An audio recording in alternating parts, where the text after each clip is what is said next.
is Black. Hey everybody, welcome back to another episode of Showing Up For You. Hey Jasmine. What is up? Girl, a lot, but let me not be technical. Let's stick to what we're talking about today. Okay? Yes. But you know what? One day we really should sit here and just do a free-for-all and be like, how was your day? And another thing. Like, that's what we should do. Because that's how we talk. I'm telling you. We'll be like, oh, and this, and I saw this happened. And did you hear about we're this? We're doing it. Okay. Right. Okay. Hi guys. I'm Sean, and we are back again as we wrap up Black History Month. But even though we're wrapping it up, it will never end. Nope. Because Black history is our history, and That's we right. just love talking about it. But today we are actually specifically having a very uncomfortable conversation about what it looks like to hold accountability towards different races. Mm-hmm. So last week we had a Black History episode, and what we mentioned in there was, I know you remember, is like what it looks like to hold like our friends and family members accountable to educate on Black history or Black culture, what our job in the community is or in our circle.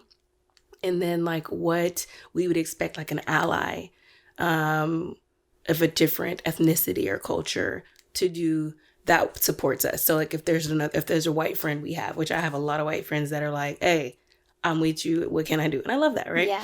So we talked about the accountability of that, but this is just taking it a step further. And we're wanting to come from two different positions. Me, I am a Black woman.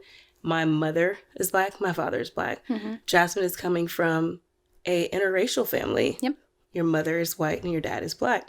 And so we obviously have different upbringings. We obviously have different opinions. Right. And the thing is, we haven't had the chance to talk about this on air. It's kind of scary. It's kind of like a interesting topic. We talk about it a lot on our own, but you guys, as you can imagine, talking about it right now and out loud with you is going to be a bit naked, right?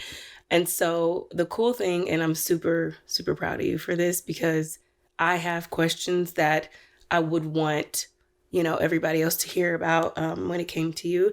And I love that you're willing to like be open about this, because I can only imagine that there's a lot of mixed race or interracial people that struggle with, or maybe very stoned, like mind made up about how they address different cultures. Yeah. So I said all that to say, this episode, we're having the uncomfortable conversation of Jasmine coming from an interracial family, me coming from a Black family. What are my responsibilities? Where is my accountability? Mm-hmm. Where is yours though? And although we give the accountability or hold other ethnicities and cultures responsible, what are we doing ourselves? Right. Right. Mm-hmm. Mm-hmm. So the cool thing is there's obviously questions I can answer, but this will probably more be about putting Jasmine on the spot. And where I'm so in love and so thankful for you is that you are making this like an out loud statement. And I'm just really proud of you. And thank you. Just gonna make things more awkward for you. Always. I'm telling you, I will never put my hands on her, but like sometimes I'm like, I know she's gonna throat check me after this, and I'm gonna let her get one cheap shot in, guys. And then that's it. Yeah. I also want to begin. I think I shared this a little bit in the last episode, but like as much as you're grateful for me, I am just as grateful for you, because you create an atmosphere for me to speak about these things, and I'm super thankful. I know that a lot of things I'll probably say online today I've never said out loud. Wow. Even to you. Yeah. So I'm really excited for our conversation. I'm a little light-skinned girl and my cheeks will get pink because that's what happens when I get uncomfortable. This is not a filter. It's not a filter. I look like this in real life. Let me tell you. But yeah. Why'd you go there? I just always, you just have to. I'd rather me say it than somebody else say it. You feel me? But you know what? You are right. That's it. But yes, I'm super excited because I know that it really is a conversation that I don't think that people have enough. Yeah. So I'm just really excited for that. Okay, you're awesome. And I'm so glad that you feel that way as I continue to make you uncomfortable. So the way we're going to do this episode is, yes, there are things that I can answer and there are things that I'm going to chime in on. Mainly, though, Jasmine, like you're going to be the voice of this, and this is going to be great. Let's go. So my first question, and like I said, I'll answer after you, but as a interracial woman, as a mixed race woman, how do you handle seeing or hearing about Black deaths in the media? So times that you hear like, well, now, it's like this like multiple Black deaths that are just undeserved. Not to say anybody, deserves to be murdered. Right. But like these, like, what do you do? How do you handle that as a mixed race? How do you talk about that? How do you address that? Let me know. That is a great question. I think my initial response, I'm always heartbroken. Because, for me, I just see it as like, this is a human who's dead. This person died. They are no longer here. They had a family. They had a life. They could have had a career. They could have, maybe wanted children one day. Like, Breonna Taylor, she didn't have the opportunity to have kids. That breaks my heart as a woman. Yeah. Right? And so, my initial response is I'm completely heartbroken, but I know that like immediately my head moves into a shift because I am of mixed race. And sometimes I'm confused on how to feel. Wow. Because on one token, I have this fear of losing someone I know and love who looks like George Floyd, who looks like Breonna Taylor, who looks like Trayvon Martin. Like the list could go on. But I also have this fear on the other end because I could have somebody who looks like a police officer who died too, if it was a white police officer. Wow. Right? Right. Regardless, it is conflicting. Wow. And it's like, you're sometimes like, I get into this place to where it's like, I'm just upset about the situation as a whole. But for me, my approach is just like, this is a human. Wow. This is a person who had more of a life to live. Yeah. And they don't get that opportunity anymore. Wow. And so, but I know that like the woman that I am, I identify with being a Black woman. Yeah. It's how the world looks at me. Yep. They really do. Like, you bring it back to the 1 drop rule. If you don't know about that, go there, But so I think that like I end up sitting and I grieve by myself for a really long time because I'm constantly like just in this. There's just so many things that are going through my mind because I'm just seeing it. I don't know how to see it sometimes. I think that's the like the conflict that I often go through because I'm like, there's so much information that is coming out or like being presented to me, but there's sometimes that I'm like, what do I do with this information? Because I'm just like, ultimately I'm just grieving over somebody that it could be me. That that woman or that woman could be me, and the man could be my cousin, could be my father, could be my uncle, could be, what I mean? I could go down the list. So I just and then going to like the conversations part of it, I don't always know how to approach conversations on both sides. Wow. Just to be so completely honest, like as a mixed person, how I put it plainly for people sometimes is that I feel like I'm in a constant gray space.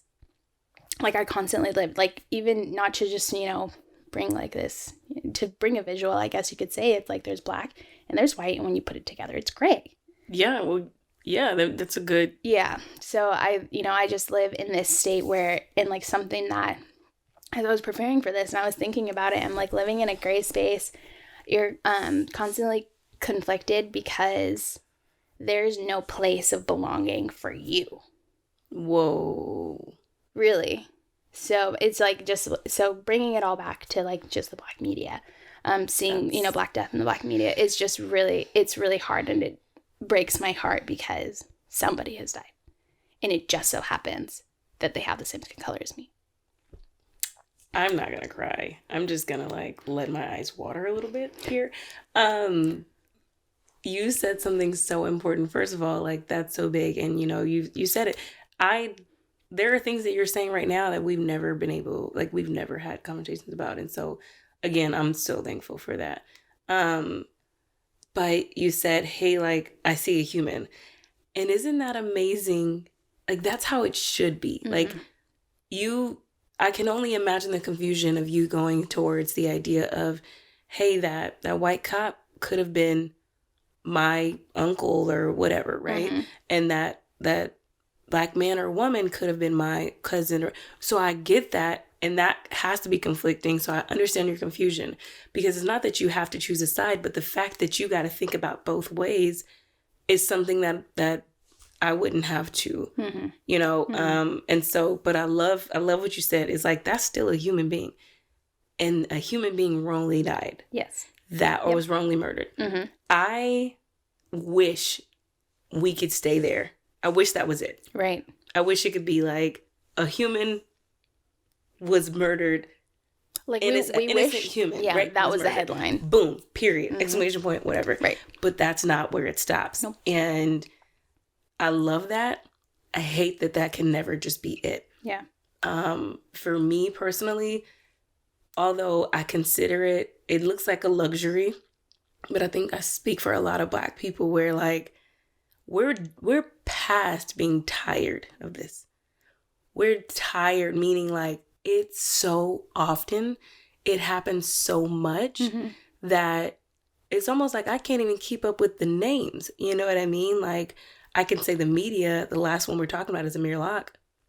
But guess what? There's 50 million more that we can't even like keep track of, right? Or that we don't even know about. That we don't even know about, mm-hmm. right? Mm-hmm. And so it's ridiculous. But so I'd like to say it looks like a luxury for me to be able to turn it off. Because what happens with me is I'll be listening to talk radio, or I'll be listening to the news, reading, watching something. And there are times I have to stop myself and say, I cannot go here right now. Mm. I can't afford to go here right now. I'll be in the school pickup line, or I'll be in a meeting, mm-hmm. and I might see a headline flash on my phone, right? Or hear something on the radio in the school pickup line. And I have to immediately turn or like click that off, because I know me. And I'm automatically like, that could have been my daughter. That could have been me. That could have been my husband. Right? Yeah, right. And it scares me. It scares me so much, because I can't afford to go into those tears, into that investigation, the investigative attitude of how, why would they, what was going on, what was that? Like, yeah. That's who we are. Mm-hmm. Because especially because it's happening with like, oh, he was jogging, she was sleeping, he was paying with a bit, like, you know what I mean? Right. Like, there are so many things that I'm just like, I'm scared of, mm-hmm. you know? Mm-hmm. I was talking to you about this. I was talking to you about this before, because I struggle with it. It's like, I feel like Black people are so tired of hearing about it, so tired of being able to relate to it, so tired of it being so normal, mm-hmm. that like our day-to-day looks like trying to prevent normal things from happening, right? So I was at Starbucks, and I don't like to carry cash, but this specific time I had a $100 bill, and I was like, oh, I need to break this junk up, right? And so I went to go pay for my coffee, and the lady took the money, and she hesitated responding to me for a few seconds. Like she just stood there with it. Mm-hmm. And immediately I panicked. I said, you can give it back. I can pay with card. I can pay with card if that's easier. I can pay with card. And I'm literally talking to her. She hadn't said anything to me, Jasmine. Mm-hmm. And I'm like, no, you can give it back. I can pay with card. It's fine. And she was like, okay. Turns out she hesitated because she had put the order in without asking how I was going to pay. And she was trying to figure out how to get the order back out before they made it. Mm-hmm. And make sure I paid with cash. You know what I mean? Yeah. That was a mistake on her end. But she didn't communicate that to me, which is not her fault. Like, you know. Yeah, right. But she didn't communicate that. And I was like, I do not want any misunderstanding because you think it's fake or you think I might be or what if, whatever. Right. Because I'm thinking of George Floyd. Yeah. Right? So I'm like, no. And she's looking at me like, what's your problem? Like, it's not that serious. It's not that serious, yeah, right? Yeah. Mm-hmm. And so it you know, everything was diffused, but it was just the idea that I was like, this is a normal thing. This is such a normal thing, but I don't want any trouble. Mm-hmm. And I'm immediately thinking of my husband, my unborn child, my 2 kids at home. Like, I gotta make it home. Right. Yeah. So when I look at that stuff, I automatically am like, yeah, I can't be mistaken for anything else. So Yeah. I don't, you know what I mean? Mm-hmm. So I handle it in a way of, I can't go there emotionally right now. And then also like, I'm so invested that I have to make sure every day that I don't become that guy or that woman. Right. Mm-hmm. That's a scary thing for me. You know what I mean? And one more thing. So like, I actually remember when we first moved into our house, we got a package. It was supposed to come to our house, but it went across the street. And my husband got home from work and he had on like sweats and a black hoodie. And it's cold outside. It's cold. Right. And so, but it was like raining a little bit. And I said, hey, I think the neighbors have our package. And he ran across the street in his work clothes and, talked to them and got the package. When he came back, I yelled at him.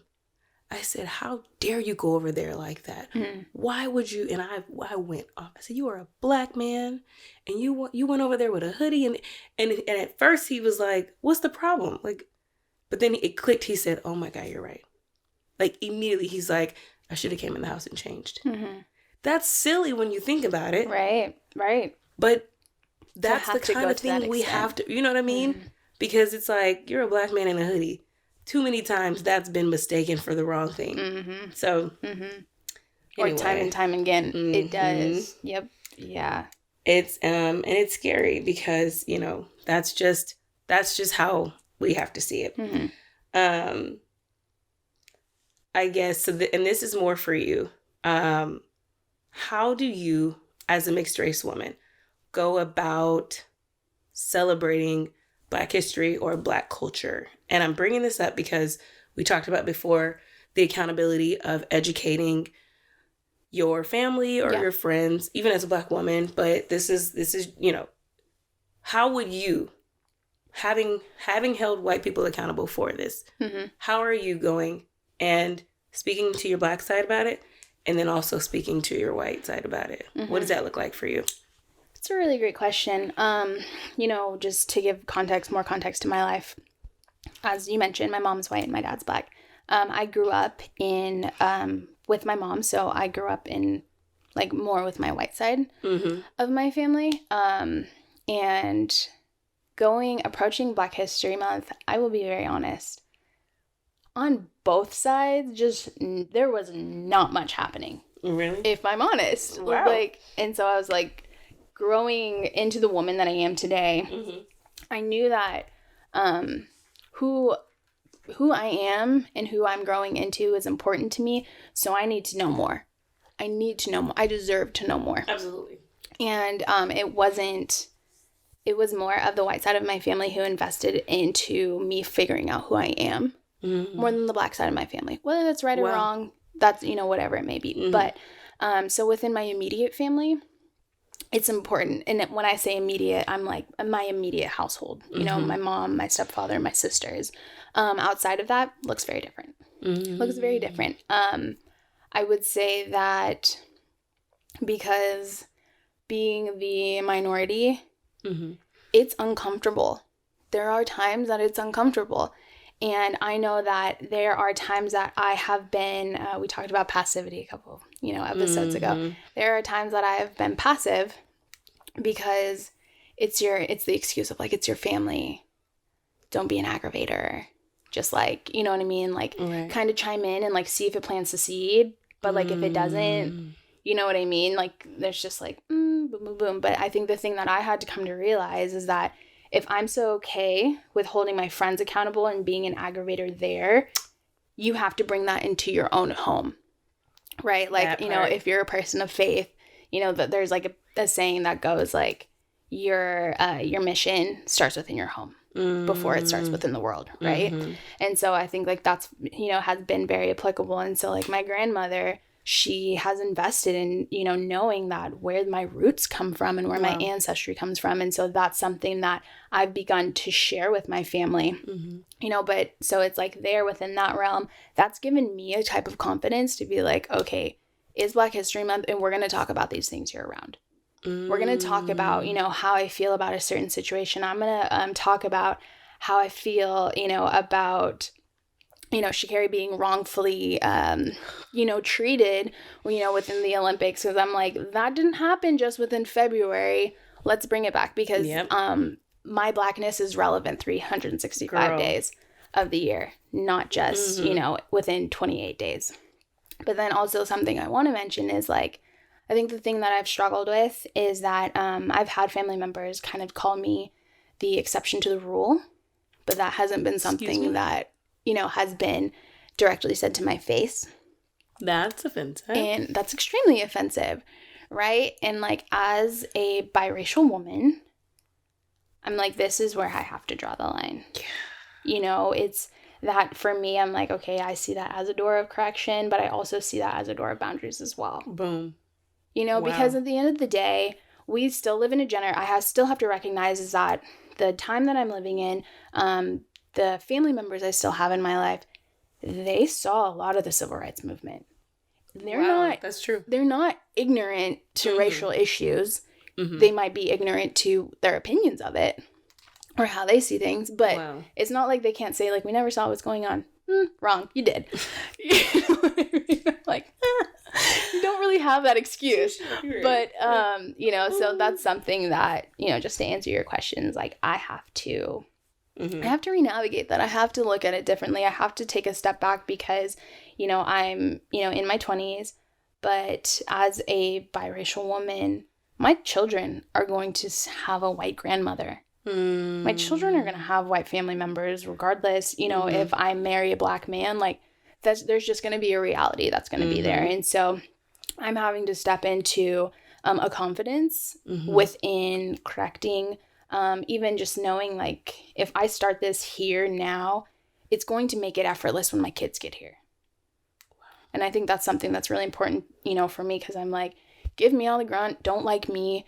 You know, feel whatever way that you feel about me, but I know that the generation that comes after me, I will have the strength to defend when it gets to that point, you know, or even make corrections or be like, yeah, you know, so-and-so, that's how they feel, but like, that's not how we feel about these things. And so I think that's something that I learned from your guys' you know, home often is that like, there's ways that you just communicate with your kids and I'm like, how does she do it? I want to be like her. So break generational curses. Yeah, absolutely. Because I'm like, I refuse to be the token. Yeah. I think that's really just like what it's had to come down to for me is that, you know, because there's some people I'm like, you don't have Black people in your setting. I recognize that too. But if I'm the linkage, I need you to not treat me like I am the token, you know, even if I'm the only one, but it's like, you can treat people in a way without making them feel like you're that only person or the spokesperson either. Yeah. I have a follow-up question for that.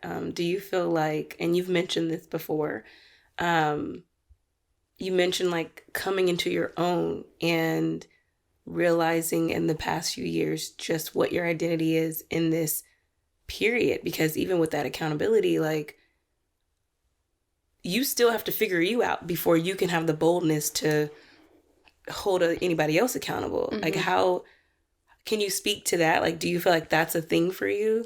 Like the process? Yeah, like that's like I have to figure myself out because maybe, like, you know, like you just mentioned, which I wasn't even familiar with, is like you grew up more around your white side than your Black side. You know, I came in later in the game, right? Right. So knowing that you are now, you know, I don't know, within the last span of how many years are like embracing what that looks like. There's no wonder why you might not have been speaking to your white side a certain, you know what I mean? Absolutely. It's been it's been a long process and it's an ongoing process. Wow.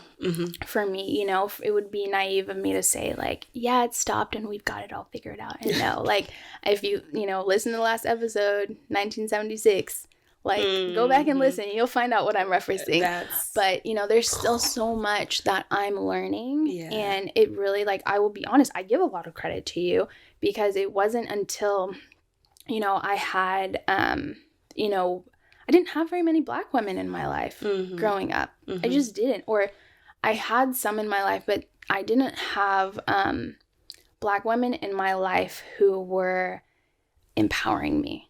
Wow. I just want to be really honest with that. Wow. You know, I was surrounded by it, but there was just a lot of things that I just looked at and I was just like, that's different.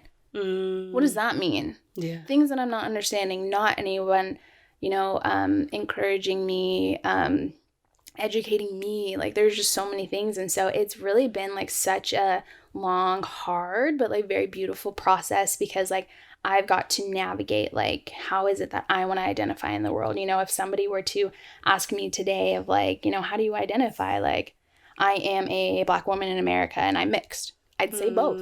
Yeah. Because that's what I am. And and that's a process that I've had to figure out, but it's something that I came to a conclusion with, not what the world has told me how I need to identify. Because some people say that they're mixed, some people say that they're biracial, some people say that they're African American, or there's just so many, you know, things. But I know that for me, I've had to really sit and be like, who is it that I want to be? Because I grew up in a very, very, very white context. I got to a point where I was sick and tired of being called the pretty for the Black girl. Oh, I hate that. Like, I mean, to this day, people continue to tell me, like, you talk like a white girl. Hair comments too. Oh my gosh. I had some, oh my gosh. I didn't know Black people's hair can get that long. Something had popped up, like, in my memory as we were preparing for this. I remember when I was younger, one, shout out to my mom, because she really did everything that she could, having a mixed baby and taking that time to do my hair, because she didn't know what she was doing, but she figured it out. So one, I'm grateful. But, you know, I had big poofs as a kid. I loved it. I wanted to poof all the time. And I remember when I was younger, a kid told me, like, they were like, you have the perfect hair for like nap time. And I was like, excuse, like, what? What? For nap time? Like, I was just carrying around pillows? That's exactly the point. And literally, it was something that was so buried in my memory. And when it, like, came back up, I was like, no way. This was, like, how old were y'all when you stopped taking naps? Or, like, you know, nap time like that. You feel me? So it's like, I was so crazy. So young. And then coming into high school, you know, I had people tell me I'm pretty for a Black girl, or you're the only Black girl I've ever found. Like, there's so many, like, racist comments that have been made to me that I really had to be like, what is this? What's my fight right now? Because there's fighting the world, and then there's like fighting internally with yourself. And I think I had to go through the fighting with myself internally to get to the place to have the confidence to be able to, I don't want to say fight, you know, with my friends or with my family, but more of being able to confidently vocalize how I feel about something. And so I know that was kind of like a long way to talk about my process, but like, it is something that is ever evolving. And even like, I'm only I would say I'm in the phase of like conversations within immediate family. I'm not at the extended family part yet. I hope to get there. You know, that's where I challenge myself, but I'm like, I'm just not there yet. You are so brave. I feel like as a Black woman, we already go through like certain type of racist little, you know, comments like that. But that to me, like, I don't know. I want to bring up a memory that I have of me and you, and I'm putting you on the spot. Oh, I'm so nervous. Okay, I don't know what she's talking about. We didn't talk about this. We didn't. It just popped in my head. Yeah. Okay, this is how memories come up. Yes, okay. Perfect. I'm ready. So I'm not gonna be mad at you. When it was, I think it was like first year. I was when I moved out here, and I remember you were going through a stage where you were wearing your hair straight a lot, and you confessed to me that you wanted to embrace your curls. And I remember specifically going through a hair routine with you in my kitchen where you were laying on my counter and I had you in my kitchen sink, deep conditioning, detangling, and doing all this with your hair. And I remember thinking like how beautiful your hair was, and then talking about like what you wanted to do different, what was the damage from like flat ironing and things like that. Mm-hmm. And I remember having this conversation with you, and it made me want to cry because you were coming into this place of, I want to embrace something that I was born with. Yeah. And you were admitting that you were in a season of trying to be something that you know you are not comfortable being. Yeah. And it was such a moment for me because you didn't have to share that with me. You know what I mean? Yeah. I just remember like doing all this, and I remember like in the kitchen. No, I remember. Isaac's in the living room, and I just, you know what I mean? And I just remember being like, oh my God, I don't deserve this moment right now, but I'll do whatever to keep this going. And you just were loving what was naturally yours. Yeah. And that's a big step for Black women, period. Not even like, you know what I mean? Yeah. And do you remember that? I remember that so vividly, and it makes me emotional thinking about it because it's like, in all transparency, why didn't anyone on my Black side of my family want to invest in me? That really, even like to this day, that's something that I have to continue to work through. Because I didn't feel like I had an atmosphere or anybody that I could share those things with. Wow. I grew up in a white town. I grew up in a town where I was the only one, and I didn't want to just be the only one anymore. But if I was going to be the only one, I wanted to be the best only one of what I was comfortable with and who I wanted to be. And I think that's why, like, I don't have hate in my heart. I don't have this resentment. I don't. For a long time, I really did. But I got to the point that I was like, you know what? It's like that harsh reality of nobody else is going to do it, but you have to do it for you. You know, because it's like, I think there's times, especially when we're young, we want people to want things for us so bad and to want to invest in us and, you know, to want to help us grow and like whatever. Or even like, you know, when you're young, you don't really know how to communicate certain things. No. And so it's like, are you catching my nonverbals? No. Yes. Like, right. I'm hoping that you are, you know, but you're not. And so I just, I'm sorry. I'm over here just messing with it. Good. But yeah, I just got to a point that I was like, oh my gosh, I'm obsessed with her because I think she's so cool. She's not from here. She doesn't know anything. It's like the, you know, when somebody doesn't know about anything about you, it's like, I can trust you with my secrets kind of thing. And it wasn't a secret, but it was just something that I was like, let's just see if it catches. Oh, I loved those moments. Yeah. And it just reminded me when you're talking about, you know, just your insecurities with your hair. And that's something that I, as a Black woman, like there was a time when I was younger where I was ignorant in the idea of, you know, mixed women like you must have it so good with your hair, because I was getting flat ironed or getting my hair pressed on the hot comb every 2 weeks because my mom had all 4 girls, right?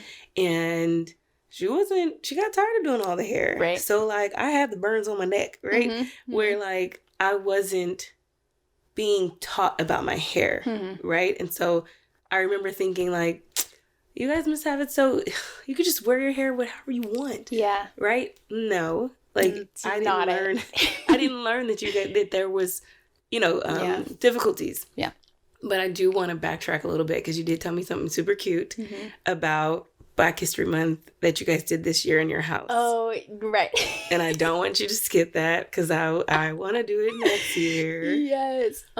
So it's hilarious because I'm like 27 years old and I'm like, oh, this is the best. Or 26. And it's a new tradition, right? Yeah, but we had a countdown to Black History Month within my house. I love that. You know, and that was something that it just made me really happy because it might have seemed something like so small. Well, yeah, but it's like it's powerful. It's so powerful and like it's so impactful, and like no matter how old you are, like I hope to always have a childlike heart. You know, and so like I want to be excited about anticipation, right? Exactly. Like it's Black History Month. You know what I mean? And like I will act a fool. Like I will enjoy these things because it's like my birthday. I will act a fool. There are certain things my birthday I'm like, tomorrow. yeah, I'm like Jesus' birthday. I'm act a fool kind of thing. You know, but yeah, that's something that we did in our house this year that was like that's super cute. This many days until February. I love it though. Right. So that was something that I just had to bring attention to that because I was like, oh, that's cute. So here's another one for you.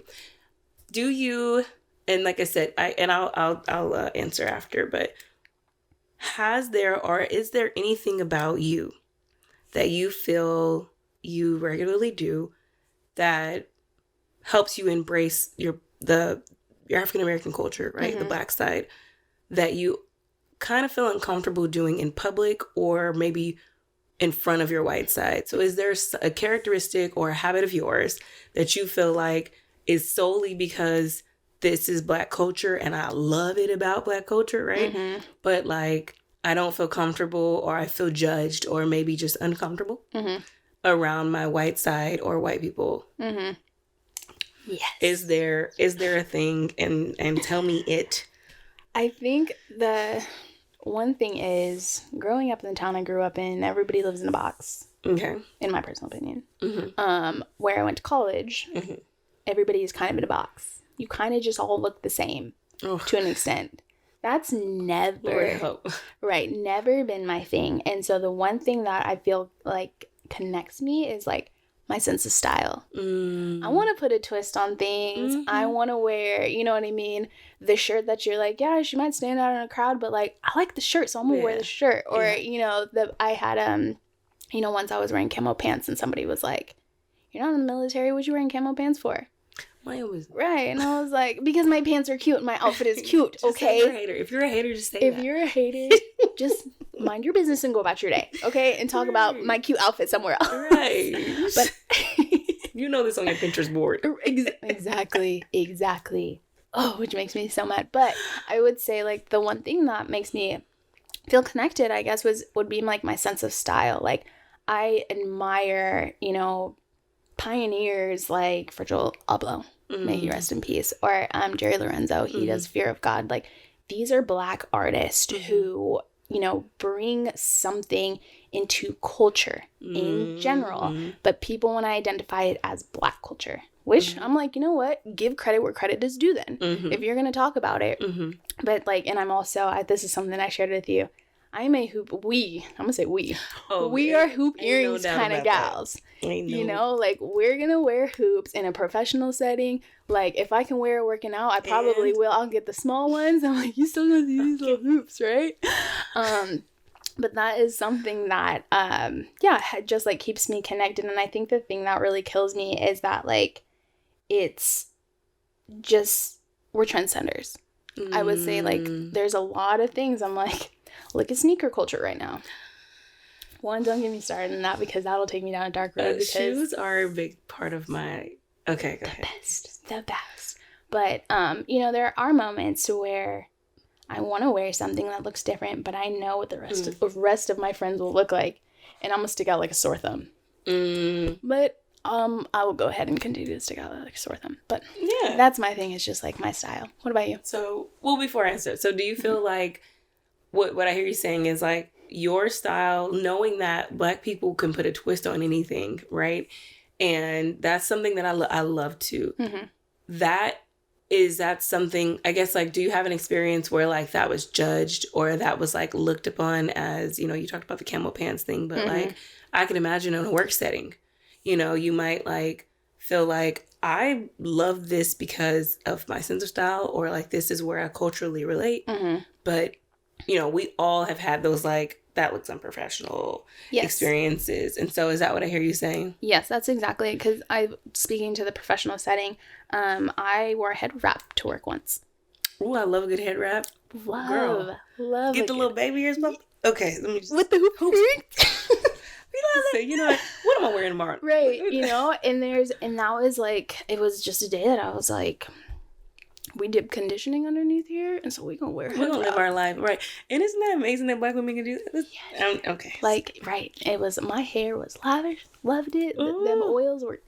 Just kidding, but you know, right? But yeah, like that. You wore a head wrap to work. You said I wore a head wrap to work, and that was a moment that I was like, this could be a really uncomfortable day. But it's like, it's normal. Like, I'll be wearing bonnets to the grocery store. So like, at this point, I just don't care anymore. And it might be. Of me. Yes. Yeah. Like, there's just a point where it's like, let's just all be uncomfortable at this point. You know, I'm not just going to let it be me. Because if you're going to make it uncomfortable for me, Being I'm comfortable very good, together. right? Let's change this whole atmosphere. Yeah.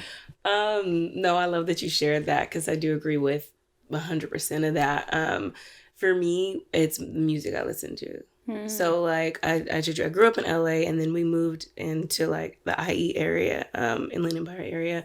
So like Riverside County, and then I went to school like San Bernardino County, right? And so like almost like this like triangle of just a certain type of I loved what I grew up with in Black culture when it comes to that area, right? And just being able to bounce back and forth. And so when my biggest thing is music. Oh yeah. Music. Oh, yeah. I grew up around a lot of great music, live music, open mics, all kind of things, right? And so that was like literally my life until like I moved out here with my husband. And so my issue now, though, is we are in an area, you know, Seattle, like we've said before, there's diversity. There's an amount of diversity in Seattle. It is not the diverse that we are looking for, the diversity we are looking for. And so what I find myself embarrassed by, not embarrassed, but like where I find myself uncomfortable at times is when I'm like by myself in the car and I'm like listening to the Chronic album, or I'm listening to, you know what I mean? I am like listening to the music that I did grow up in the area and can relate and understand why they're singing and rapping about this kind of stuff. I love it. Yeah. But I understand that there's a lot of different ethnicities or cultures that look at that as gangster rap. And you think that this means that all of us are doing something. What if I just love the way the beat drops? What if I just think that these are artists? They are geniuses. Right. And I think that Black music is the bomb. I'm telling you, I've seen so many amazing things. And let's not even talk about how Black people are literally the root of every kind of music. Let me not go into that. But I love my culture and the music. Yeah. But I find myself turning it down or like being quiet in certain areas because you don't want me, you know, pulling up to my kid's school with this playing. Right. You know what I mean? And so I used to get intimidated by it. By that one thing that I felt connected by. And it got so to a point that I was like, no, I'm going to purposely do it. Because just because you see it as a negative, like you see our music as a negative, I can get out of this car in a business suit after listening to this and still go run your meeting. And turn it on. I can still, you know what I mean? Like I'm not the worst thing that you see in this kind of music. Yeah. Yeah. So it makes, it. Yeah. Isn't it crazy how we are so quick to make judgments about individuals based off of like something small like that? Like, I swear, you know, praise God for AirPods because it's like I just be sitting at work. Oh my God, you know what I mean? No idea. Clicking away, and it's like you could like, what is it? Cardi B could be in somebody's ear, Kendrick, like the list could go on, and I'm over here trying to close a deal or trying to, you know what I mean, do the thing that's about to make all the money for the company. Like, email, right? So it's like if you did not know. But people, you know, it's like when they know, they make an assumption about like your work ethic, which is just baffling to me. Absolutely baffling. Right. So yeah, then I'm like, so many things we could just like keep going on. But okay, so here's another one. Does your in certain circles, does your Blackness make you like a representative for Black culture? Like, we're going back to accountability, we're going back to your responsibility, and you spoke about this vaguely in the last episode, right? But like in certain circles, what does that look like for you? You being the Black spokesperson for all things Black history and Black culture, what does that look like for you? One is exhausting. Okay. That's true. I'm gonna start with that. Something that I have come to realize, which is sad, is that to some people, I'm like racially ambiguous. So for anybody who doesn't know necessarily what that term is like when have racial ambiguity, sometimes people can't identify who, like, or your ethnicity, right? Which is pretty crazy in my personal opinion, because some people would rather say ignorant things that are not okay rather than asking you. Wow. What, you know what I mean? Like, how do you identify? Or, you know, like, what's your race? So, but because people identify me as racially ambiguous, they're comfortable saying uncomfortable things. But those are moments that I was like, this is absolutely where I will step in and correct and be a representative. So you take that okay. That's the kind of mentality that I take on, because I know, like, for me, I would be so naive and so ignorant to believe that I could be a representative for Black culture. Absolutely. And that's just point blank period for that. But I know that in, you know, certain situations or certain contexts that I'm in, I believe that it is my responsibility to plant a seed or to bring something to that conversation. But I also, in that same breath, make sure it's known that I'm not the end all be all for this. I'm here to help you, maybe to guide you, to direct you. You know, if it's in our, you know, certain context, like if you're trying to understand, you know, the Black community or culture within Seattle, I could give you, you know what I mean? Like a little bit of my insight or in my experiences, right? But outside of my experiences, I have nothing more to give you. That's a very honest standpoint. Wow. Yeah, because I think there's so many times that I will even say, like, I have taken an approach in my heart and have allowed people to be the end all be all. Wow. And that's dangerous. That's a really dangerous game for you to play, because undoing and uprooting, it's not an easy task. And I think that's something that we've all learned within the last 3 years. Okay. Okay, so then follow up. Okay, Jasmine. Jesus. How would you, and this might be, like I said, it might be putting you on the spot, it might be inappropriate. How would you handle someone challenging your Blackness? You know, like you speak of, hey, I know my limits. I know what I can speak into. I know what I cannot. But like, how would you handle, like me and you? Okay, so this is the example I was giving you before. And this is, you know, something me and Jasmine talk about. Jasmine and I, look at me speaking incorrectly, talk about our love for California a lot. Jasmine, growing up in Washington, has visited for a long amount of time. I want to say you lived in LA for a few months, correct? Yep. And so where she's really honest is, just like she was talking about with Seattle, or knowing outside of that, there are things that I can say like, hey, that burger place down the street, that was really good. And she could be like, yeah, I went there. I agree. It's really good. Yeah. But then it stops to a certain point, because I'm like, no, I lived there, and this is something that I experienced on a day-to-day, but she might have experienced for a short amount of time. And so there may be a way that if Jasmine wasn't honest with herself, I could challenge her and say, you don't know much more about LA outside of what you experienced, right? And so taking that analogy, right, and then applying it to what you have embraced about your African American culture.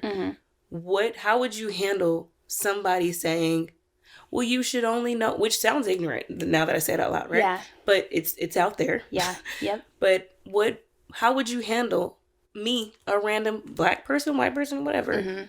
Well, how do you know? You're only half. And how do you know? Because you're light skinned and you don't, like, how would you handle someone challenging your Blackness? That's a great question. And that is a very uncomfortable situation to be in. Absolutely. The fact that people even bring those things up, because it happens a lot to me. It does. And I think the conclusion that I have come to is I do not have to prove how Black I am to you. Can't clap that. I'm gonna bust your ears. Like, yes. That's it. You know, because of my my upbringing, I think there were times that I did feel like I needed to prove my Blackness to both spaces that I live in, right? But I've come to a conclusion that I'm like, I will never, ever prove my Blackness to anybody, because if I have to prove, it just comes back to proving worth, right? If I have to prove my worth to somebody, there is no reason that you need to even be in my life at all. Absolutely not. Right.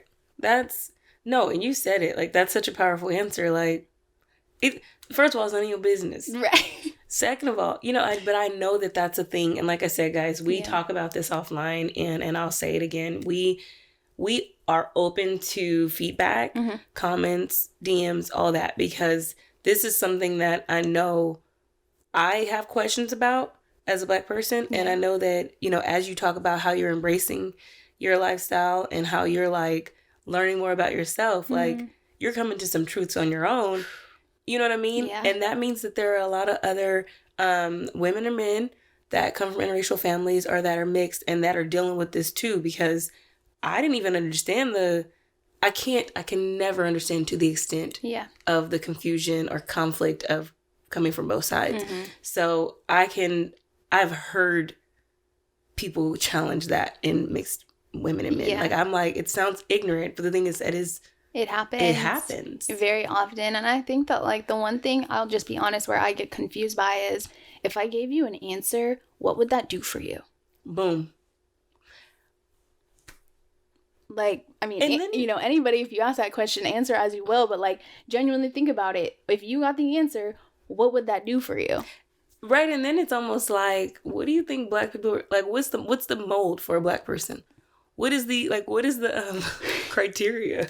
Because y'all, and I'm going to say y'all, meaning ignorant people of different cultures and ethnicities that feel like we have this list of criteria that we have to, we have to like fried chicken.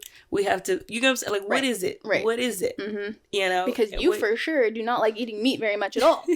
I am not a meat person. Right. Yes, I am not I know my husband, poor guy, he just is like. But neither here nor there. Yes.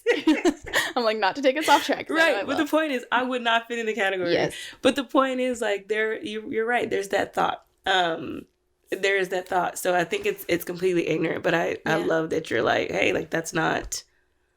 It's really not. Right. It's not. And then it's, it's almost, I guess it makes me wonder, like, what is your dilemma? Like, what would be your hardest dilemma as a mixed race woman? When it comes to, like, I guess, talking about interracial situations, or when it talks about, or when you're in circles talking about Black culture or your stance in Black culture, like, what do you think is or period, what is your biggest dilemma as a mixed race woman? Earlier you spoke about the conflict of relating to both sides. Yeah. That's huge. Yeah. But then another way is, like, you are having to see things differently than the white person versus the Black person. Right. Right? I think the biggest dilemma is, it's really hard, because I'm like, my life is a constant dilemma. Not to be dramatic, but, like, sometimes, like, there are days where that's, like, what it feels. But, I think the dilemma is, in my, like, experience, is that there's people want to categorize everyone. Like, we want to put people in a box. And I personally, like, see that. And so the dilemma is, in what settings and what context, what box do I go in? Do I go in a box? Do I not go in a box? Because it's easier, I wrote this down and I'm going to read off of it, but, like, it's easier to do that than to understand the complexity of both sides, or simply the complexities of life. Right? Whoa. It's not complexities of being white. It's not complexities of being Black. It's complexities of everything. It's complexities of life. And so it's so, I think that, going back to what I said earlier, it's the human part of me where it's like, I am human. I happen to be biracial. I look, you know what I mean? So it's like, I walk into white settings and I'm Black. I walk into Black settings and I'm white. Like, let's just be real, you know? But it's like, it's so frustrating because there's moments where people aren't willing to accept the complexities of my life as a biracial person. Wow. And I think that's the, dilemma that I get in with being, like, having to, I think I'm going to bring it back a little bit. I realized something in myself. The reason why I over-explain is because I've had to. Whoa. My life, because I am biracial. And nobody's entitled to that. That's the thing. No, right? You don't have to have that explanation ready for somebody to, like, approve. Yeah. So it's super, to put it, like, pretty broad in, like, a general sense, because it's like, there is the dilemma when you see somebody, Black Death show up in the media. You know, there's just so many settings that you end up hitting. Like, what's your dilemma when you're at your dinner table? What's your dilemma when you're at Christmas? You know, what's your dilemma, you know, when you get pulled over? Like, there's just so many, you know, different things. And, like, I know the thing is that, at least for me, like, as a biracial woman, I'm not ignorant and recognize that I don't have privilege. I think that's something that gets, like, what's the word? People don't want to say that out loud. Because it's like, okay, if I say that as a biracial woman, that, like, I have privilege, it's like I'm identifying with my white side. No, that's not what's happening whatsoever. Right. I do have certain privileges, you know, in my life, but I'm also at a disadvantage too. Yeah. You know, so it just, like, having to recognize that must be difficult, right? Yeah, it's hard, and it's challenging, and, like, the thing is that there's never a moment that I can have, like, preparation, because I don't know what I'm ever gonna get until I'm there. Dang. Yeah. Okay, so so let's make it a little bit more specific then. What does that look like when you're in school or when you're taught about, like, Black history versus white history, right? So one side of your family did some things. The other side suffered from some things. So what then, you know, and I love your answer of, like, I'm human. I think of, like, what was right or wrong. I'm human. Yeah. But, like, is there a dilemma? Is there a conflict when you're like, you know, what if you found out your ancestry, you know, .com or whatever, and like, you know, George Washington was your great, right? I'd be like, nope, I'm just kidding. You know what I mean? Like, so, like, does it come to an extent where you're like, hey, regardless of who you were, like, you were wrong. Yeah. Or do you have to address, like, oh, how cool, because then to an extent there might be, how cool that, like, I'm related to the president of blah, blah, blah, blah, right? But then you're like, dang, that means that there was an extent of my family that was probably struggling with. Right. Like, what does that look like as you're learning about it? Like, what is that conflict, or that, like, what's going through your mind in that? I think for me in that is, like, the more well-versed I am with both, it helps me in a means of being corrective whenever I need to. Because I think, like, you know, so we're talking about history specifically in this example, is I can approach it in a way of, no, this is actually what happened, right? And if I was in an instance where it's like, you know, the example, like, if, you know, George Washington was, you know, my, you know, so-and-so, great, whatever. How I would approach that personally, like, as a mixed person, is this is actually what happened. This is, like, where he was wrong, but that stops here. Yeah. Wow. You know what I mean? Is, like, just because that's, like, in my history does not mean that that's who I am and how I carry my life forward or what I want. Like, I could very much be like, nah, that was not okay, and nobody should ever do that. You know, so openly not supporting. Yes. Okay, I see what you're saying. Absolutely. And that's bold. It is bold, and it makes people uncomfortable. But it's like, I think here's the thing: when you put things in a modern day setting and you say it out loud, it has a very different effect on how you see it than if you were able to look back at history. Because with history, you weren't there. Yeah. That didn't impact you. But, like, something that you say to me, say things out loud as if they were people in your life. So take, like, a movie. You're this person in the movie. This person in your life is that character. And if you put it into a context like that with yourself, you'll see it very differently. You'll look at it differently. And you'll either be like, oh, that sounds great. Or be like, I can't even fathom the thought of that. Right. You know? Sometimes you have to step outside of it. Yes. That's so true. I think that, you know, you I love it because you're like, hey, like, I understand that this is where you see me relating to that, but it still isn't right. Like, I know that must be hard for, like, a lot of white allies who are like, I think it's so wrong that know things about their ancestors, not even, like, a generation or two ago. Yeah. Right? We talked about last episode how, like, not far off slavery really was. It really wasn't that far. It really wasn't. Nope. Or integration, right? You know what I mean? So we let's be honest, it wasn't so long ago. Right. So talking to those people that are like, man, like, I think my grandfather was one of the ones that was throwing things at Ruby, you know what I mean? Like, we never know, right? And so I could imagine that that's hard to pass through or to, like, address over Thanksgiving. Right. But then also, like you said, taking that aspect of human, like human health, human mind. Yeah. That was wrong. Yep. So I don't care what color you are. Yep. Yeah, that was great granddaddy, but great granddaddy was tripping. Right. And you know, making sure that mom doesn't still agree with great granddaddy. Yeah. You know, I was watching this TikTok where like this guy was so pissed off at his. You sent this. I said right. Yeah. He was so pissed off at his mom for hanging up a photo of her great grandfather who was like well known KKK. You know what I mean? And the son was like, "Why would you put that up?" And in her mind, that's my grandfather. I'm proud of what he did on this aspect. But he's like, I don't want my grandchildren praising that. Yeah. So now, do I have to cut off my relationship with my mom so that my children can understand that that's not right? Yeah.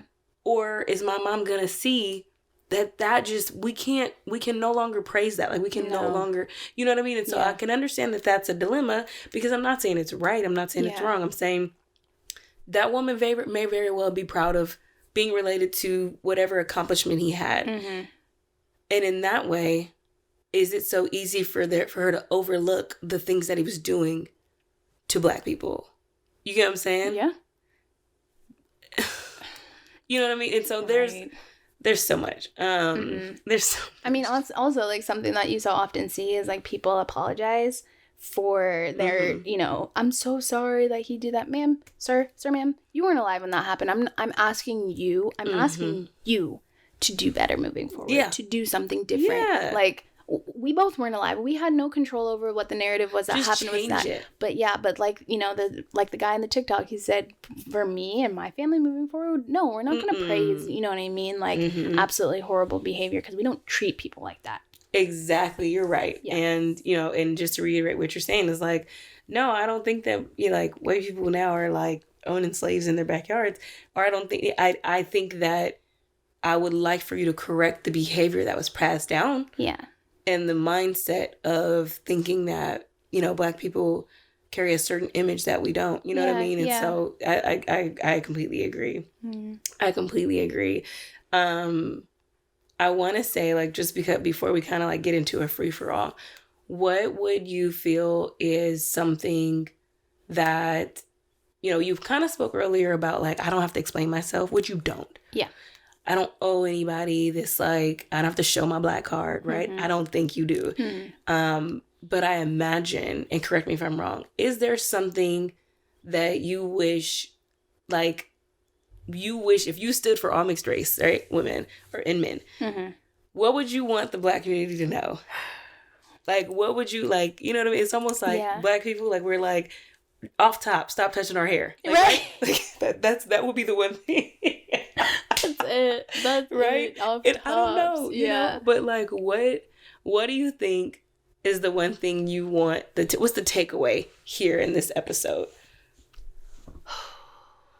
It's so hard, honestly. I know, but you knew I was going to put you on the spot. I knew. I think I kind of mentioned it earlier. I think one thing is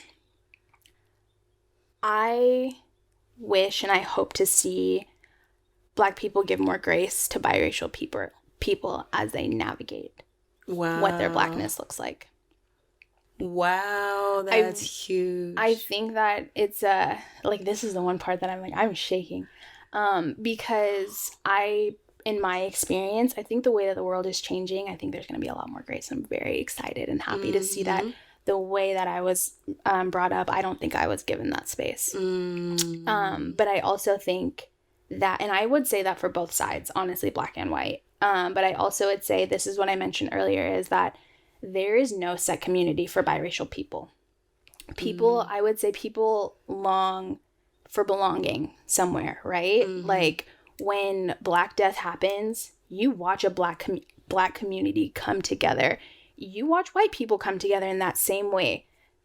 Biracial people don't have that. Wow. We show up to our white families' things and we're Black. We show up to our Black families' things and we're white. We don't have a space. And so I think the one thing that, like, I would hope for people to know is that, like, we feel like we don't have anywhere to belong. So I hope that we can give grace and we can open up spaces for people to feel like they belong and to not have to think about what their what the fairness of their skin looks like. It's winter months, y'all. I am looking very fair, but once the summertime comes around, I will be looking very different. You know, like just make it a little more like lighthearted. But I think, you know, I wish that I had something more fun to say, and there's probably so many things that I wish there was more. But I would say like that is the biggest thing because I don't want to speak for the whole biracial community, but I know a lot of people feel this way, is that we don't feel like we can navigate who we are in a lot of places. Wow. So I hope that, you know, we can just have more spaces that we can like figure out how to navigate without being reprimanded or saying like, you talk like a white girl, or I feel like I have to act this way around you, or you do this, you do that. And it's like, okay, we get it. Yeah. We get it.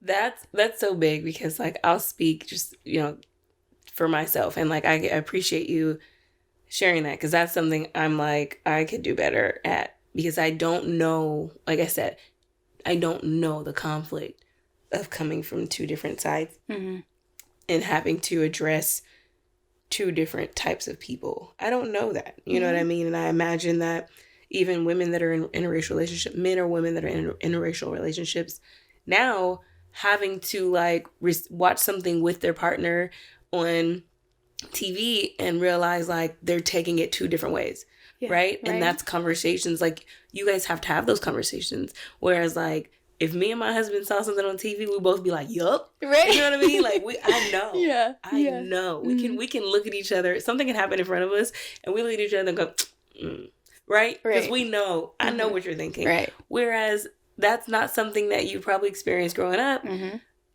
It's not always the case. It's not always the case. And so I will admit I did not address that. I did not comprehend like how hard that really might be.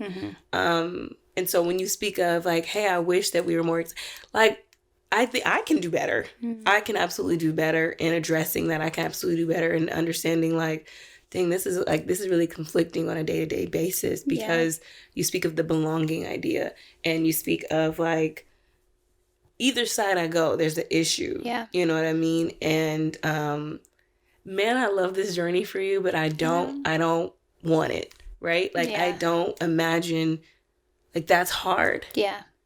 And I think that you're doing great. Thank you. And I'm going to hold myself accountable to do better if there's anything I'm lacking, because that's something I don't think that, you know, we've you know, addressed to an extent before. Yeah. So, wow. Not to drop, but yeah, that's just, I don't know. I guess that's just something that's just like been on my heart and been on my mind, because I feel like lately I've been in conversations just with mixed girls, and like they've asked me certain questions, and a part of me is like, I want you to go ask your white mother, your black mother, your white dad, your black dad, like whoever, because it's like, it's just like so hard, because there's so many times that I know people want to know something, but it's like there's a constant fear. There really, like, there is a fear that's like, I'm gonna look stupid if I go ask, or, you know, I'm gonna be made fun of, like, and I think that's the biggest thing is like, make fun of me, make me feel stupid and embarrassed. Why would I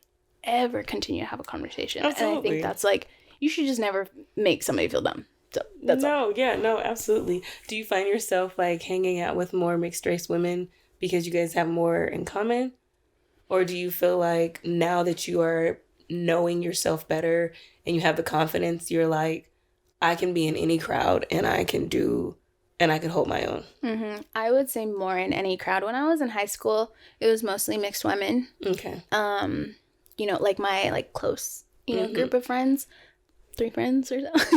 There's only a couple of them, which is great because we was solid. But I would say now, no. I'm happy to, it's actually funny, I was in a conversation with my mom today, and she was like, you know, Jazz, she was like, I think the thing that people are kind of like thrown off by you is how you can be by yourself in a lot of different settings. And I was like, oh, I didn't really think about that. But I find myself like, thanks, Mom.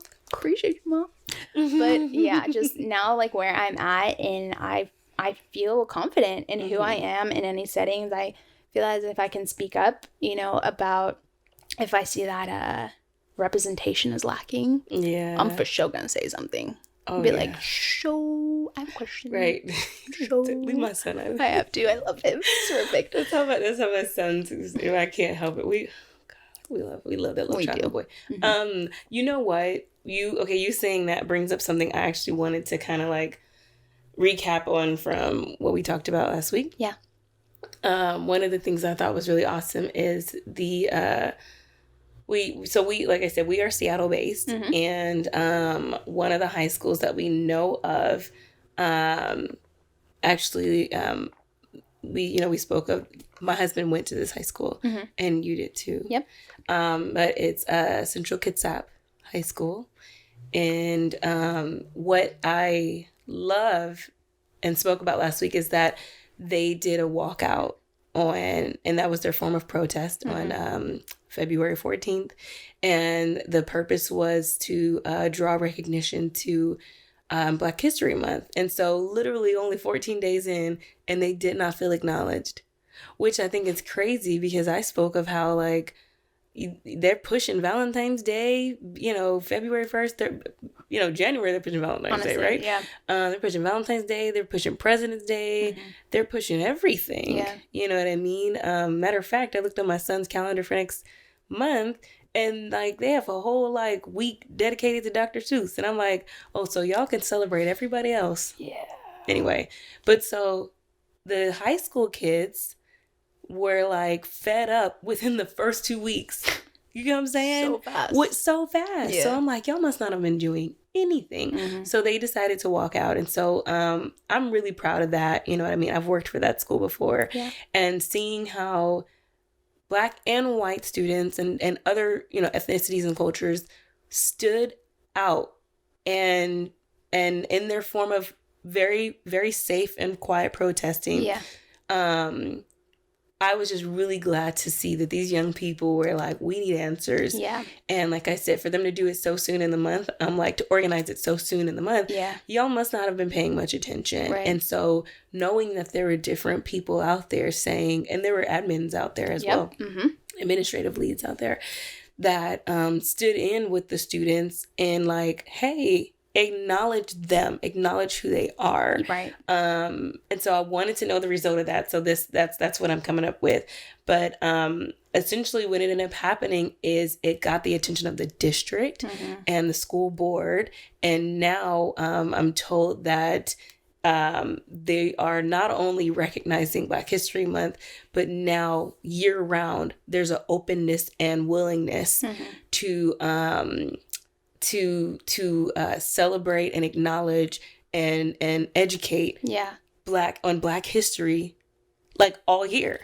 Which I'm like, that's a huge step. You spoke about this school, my husband spoke about this school. It's like, usually being the only Black person in your class or Black person, that, you know what I mean? And we didn't have those things when we were in high school. So to know that that's how far they came, and I'm like so proud because wow. Right? Yeah. And so when you talk about like being confident and knowing like I'm gonna be who I am in this situation, right? I'm sure there's a lot of white kids that were like, my parents might not agree with this, but I stand with my friend. Boom. I might not understand, but I understand that I don't understand, and I'm walking out with you. Yes. And I'm willing to draw that attention. And so I love that. I'm gonna show up to the Black Student Union, meetings. Right. And that to me is like, that's so huge. So I did have to shout out Central Kitsap High School. Man, and to be honest, like a lot of them are our listeners. I got a really, really good message from one of our listeners who goes to that high school. Great runner. Oh my God, he's amazing. But he just pretty much was like, thank you for this. Thank you for this. This is what our community needs, this podcast, these episodes. And he was just saying how it like revved him up to do his part. And it makes me so happy that things are advancing. Yes. You know what I mean? Yeah. And so I had to just give them that, acknowledge that. Like, these kids are doing amazing. They are absolutely incredible. I talked with one of the young women who goes to that school this last week, and I asked her about it too, because I know that she's heavily involved in the Black Student Union, and I was like, how did it go? She was like, oh, amazing, and gave me so many details, and was just like, and like, to see her excitement, I was like, oh, this my goodness, it was so great. I was like, because 10 years ago, I was like, none of that was happening. We didn't have a Black Student Union in high school. I didn't know about Black Student Union until I was in college. Like, that was something, which is just goes to tell, upbringing. But but in the same conversation with her, I had asked her, or she's hilarious, but she was like, oh, are you an influencer? And I was like, no, relax, chill out. She was like, you do a podcast? And I was like, yeah, like I do with my aunt. She's like, oh, tell me about it. And she's freshman, young girl. Love it, though. And so she had this curiosity about herself that she was like, she even at the end of the conversation, like I shared with her, about it, and she was like, well, what did you talk about recently? And so I told her we talked about Black History Month and all the things, and she goes, I don't listen to podcasts much, but she was like, my mom loves podcasts. Send it to me and I'm going to send it to her. Oh, that's so cute. And my heart just like absolutely melted. You're like, we're doing something right. Right, exactly. I was like, yes. But like what felt like a win was that I was talking to this young woman who had such a hunger for life and to learn new things in her life. That's key. And that was something that just like, it left me so inspired. And like, as the month wrapped up, I was just like, man, I don't feel like it's over. Oh, it's not. So, it's not. So we're clear. Right. Because we're like, and you talk about like that kind of, I was in BSU in high school. I was on the step team and we had all that. And I just remember being like, that was most fun. But it was very much like, this is where I connect with, you know what I mean? And it was amazing. And I would love for my children to grow up in that. And my husband was like, yeah, that's not going to happen here. He's experienced something. I said, oh my God. Right.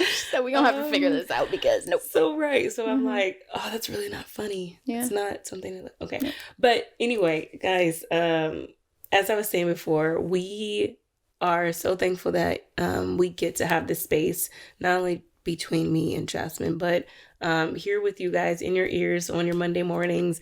We get to have this space to talk about these kind of things. Yeah. And as we always say, we encourage you to challenge us. Yes. To comment, to DM, to subscribe, whatever you feel. I mean, like, we're always listening. We're always watching. Yeah. So we want to hear your experiences. We would love to hear more about maybe identity standpoints when it comes to mixed race women or men who have something to say about these topics, or even how you can educate us as just Black people where it comes to your comfort level or your place, if you feel like there needs to be one. I love knowing about that. So comment, instant message, any kind of thing, you guys, like, let us know, give us the feedback, and encourage, like, we're encouraged by all this. Oh my gosh, yes. You know what I mean? So much. And to be honest, like, we're super thankful because it also encourages us to talk about more things that we know you all can relate to that we were not eager to talk about before, because these are uncomfortable times and we kind of have to laugh it off. Yes, this was definitely the one episode I was not ever looking forward to. Y'all think she's gonna forgive me when we're done recording? Just know what happens off camera. You'll love her. I'm just kidding. Right. She's lucky. She's cute. But yeah, we're grateful. We love you guys. Thank you. See you next week. Bye, guys.